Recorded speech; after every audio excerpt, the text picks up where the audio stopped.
Hey guys, it's Jesse here. Welcome back to my channel.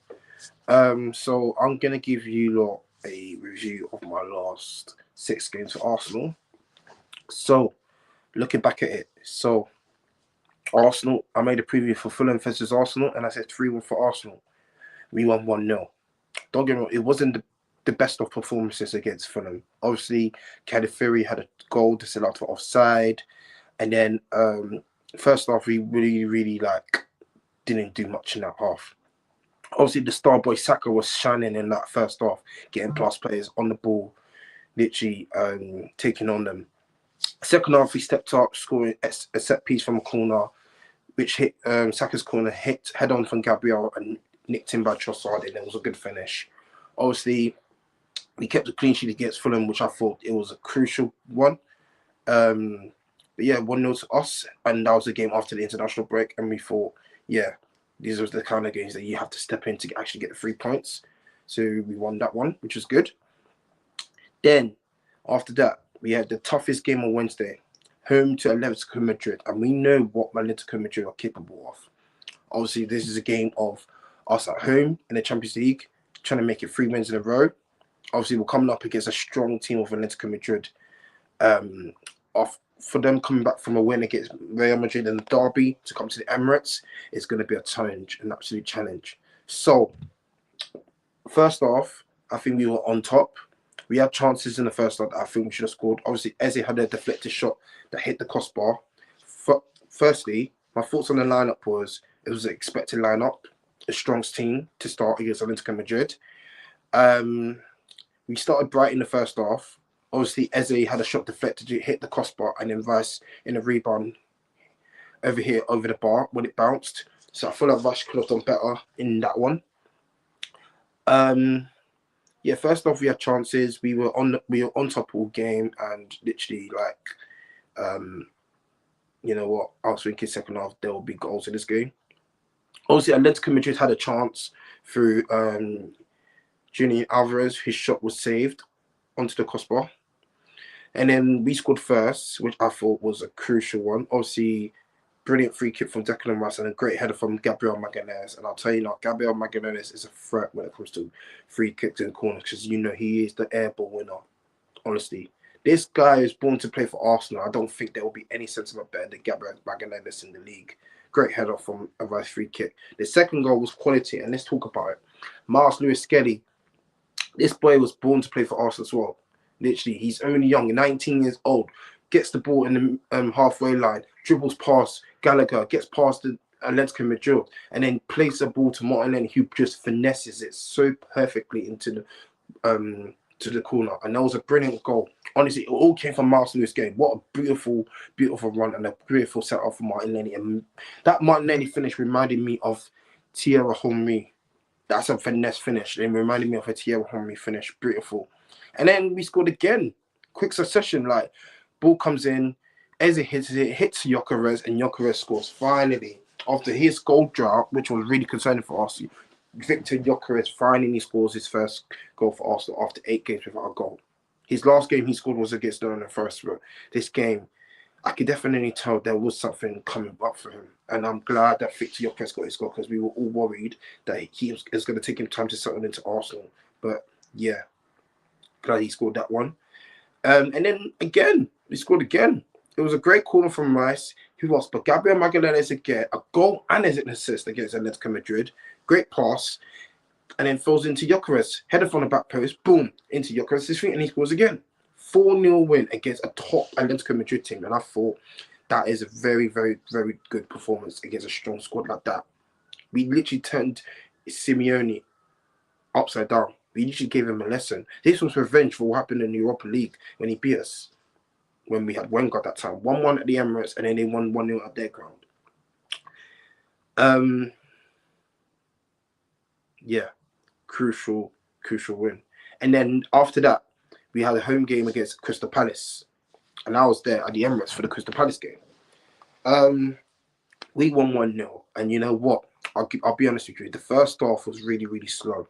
Really, really slow versus Crystal Palace. Obviously, Saka was not involved in the game. We were passing it so slow. Crystal Palace had chances. And then we finally scored. Obviously, a free kick from Rice, hit a Crystal Palace header, and then what a beautiful, beautiful volley from Eza, I meant. But Eze scores against his former club. And you know what? I'll tell you something. When it comes to each player scoring against former clubs, it just shows that how much we wanted that player. I can definitely tell every player not scoring against their former clubs. Obviously, not to celebrate, but I always see that coming for us. So it was a crucial goal from Eze in the first half. Great karate kick into the corner. Second half, we didn't do much. Obviously, we didn't create it that much in the second half, but obviously, in terms of like, we only conceded one shot, which apparently was Eddie's header into Ray's hands, and he counted as a shot on target. I'm sorry. That's just poor judgment. Very, very poor judgment when it comes to that. I just feel like that was Reyes all day long. And he literally had the touch of it, but you called that a shot on goal. I'm sorry. That was just tough. And obviously, Palace gave us a battle in that game in the Emirates, like back-to-back battle. Honestly, it was one of the toughest home games I can imagine this season. But the 3 points, that's all that matters. If it wasn't pretty, but we won. And 3 points is still all that matters. Now, last week, Wednesday, versus Brighton at home, we won 2-0. And I was at the Emirates for that game as well. First off, we were very, very struggling in a way of like Brighton had chances to score. Ruta had a shot saved. Their striker Timas had a chance to score and he missed it. We moved very slow and it took a while for everyone to settle in the first half. Honestly, Eze was playing left wing. Ethan was having a poor game first half, giving the ball away to others. And then I was thinking second half, we had to think about something and switch it up. Obviously, Max Down was the star man of the show.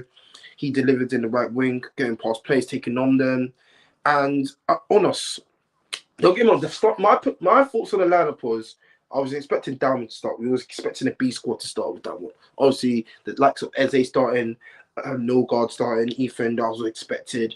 Capiano was starting, Mascara, Marcelo Skedy, White, Onos starting up top. Yeah, I was really, really, really intrigued with the squad that Arteta picked for that game. But obviously, I was really confident that we can win at home against a good team like Brighton. So, like I said, first half, we were really, really slow. We didn't capitalize much. We didn't do much. And then second half, we started to pick up the feet. Moreno played a beautiful backheel pass at Skedy, and Skedy finds Ethan Maneri. He shoots into the bottom corner, and it was a great goal. And that was the start we needed to actually get our game going. And then during that second half, we was always thinking Brighton were going to come at us. Obviously, Kepa kept us in the first half with great saves, catching the ball, demanding his whole box. And then Arteta made some quick subs, bringing on Timber, bringing on Saka. Just bringing on some first place to get some minutes. And honestly, it really works. Like Timber made a brilliant one from his own half, putting it into Onos, whose shot was saved by Steele, and then the rebound was in from Saka, and that was great finish from Saka. And it's something that we needed from Saka because it hasn't been the easiest and good to start from Saka. So I'm glad he got his goal against Brighton last week, and it was something he needed as a captain for the team as well. But yeah, after that second goal, we took control. We defended as a team, and that was our fourth clean sheet in a row. And I was really, really surprised because Kepa kept a clean sheet and Raya kept 5 clean sheets. And that's very impressive. And it comes to show that we are not a team to mess about in this league and the Carabao Cup and the Champions League. There is so much we can give out. And we actually want to make a record of how many clean sheets you can keep. So it was a good 2-0 win. And then we found out we're going to be facing Crystal Palace on the 23rd of December. One day before my birthday and Christmas Eve. So that should be very, very interesting.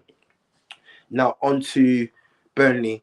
Burnley 0, Arsenal 2. And I feel like it was just a good performance again. In terms of first half, set piece FC, great ball from Rice, Gabriel header, and then Gyökeres was there. Oh, great finish from Gyökeres. And that is how you put on a performance. That first half was a great first half. Obviously, we scored from a set piece again. Gyökeres ball, that through ball all the way to Trossard, who took it on the great control, and finding Declan Rice on that ball was a great header. And that was a great performance. Obviously, second half, we didn't do much. Obviously, Ethan come on, shined for us in the second half. I was expecting us, obviously, win like 2-0, 3-0, but we kept a clean sheet again and no shot at Raya. And it was confident. And it was really, really, really, really confident. Like, it was very, very, how would I say, not confident, but like really, really pleased with the performance. And it just showed that we have 5 clean sheets in a row.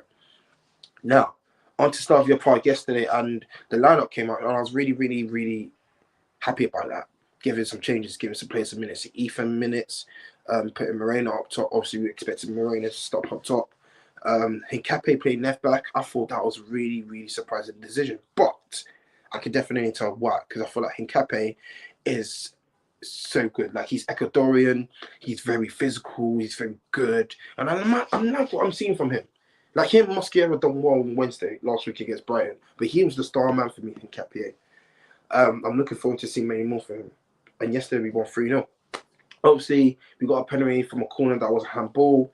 Saka took it and converts. I don't think Saka's learning how to convert penalties now, which is very good. Great goal for our captain. Second half started, and then we already scored quick away. Trossard's one thing about Trossard is he's both footed, so he can even cross with his right foot or his left foot. Great crossing, and Moreno is just there as a striker's position to just tap it in. Great goal.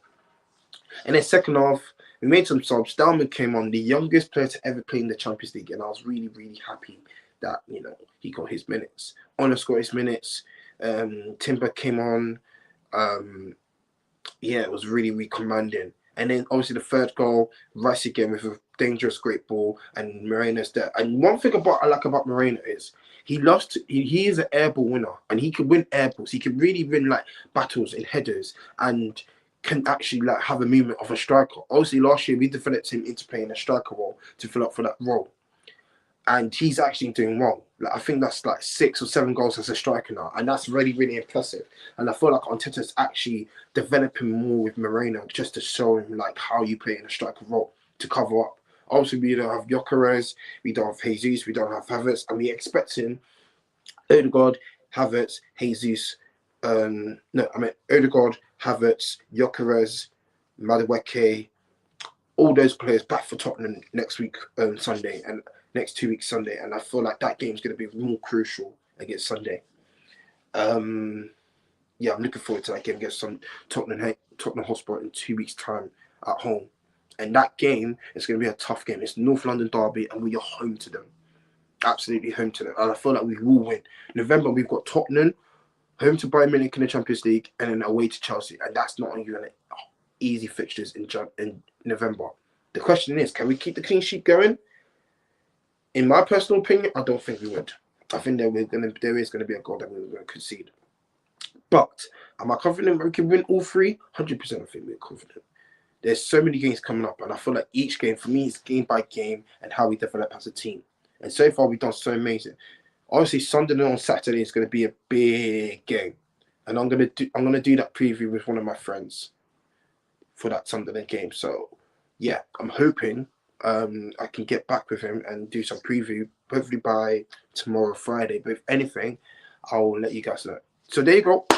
That's my review of the last 6 games for Arsenal. 6 wins, 6 clean sheets, and so far it's been great.